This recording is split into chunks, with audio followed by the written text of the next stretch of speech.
అనగనగా ఒక గొల్లకుంట అనే చిన్న గ్రామం. ఆ గ్రామంలో శ్రీధర్, రమేష్ అనే ఇద్దరు మంచి స్నేహితులు ఉండేవారు. ఒకసారి వారు ఊరి చివరలో ఉన్న చెరువు దగ్గరకు వెళ్లారు.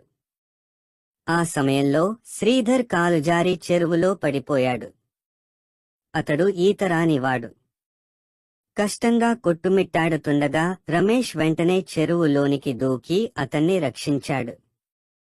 అంతా జరిగాక శ్రీధర్ ఒక చెట్టుపై ఇలా చెక్కినాడు, నా మిత్రుడు నన్ను రక్షించాడు. కొన్ని రోజుల తర్వాత వారు చిన్న తగాదాలో పడిపోయారు. కోపంతో రమేష్ శ్రీధర్ని కొట్టాడు.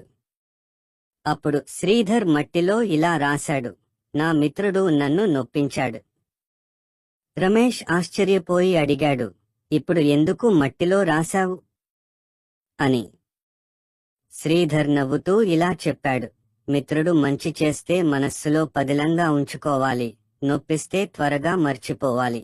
నిజమైన మిత్రత్వం లోపాలను మర్చిపోతుంది, మంచిని నిలుపుకుంటుంది.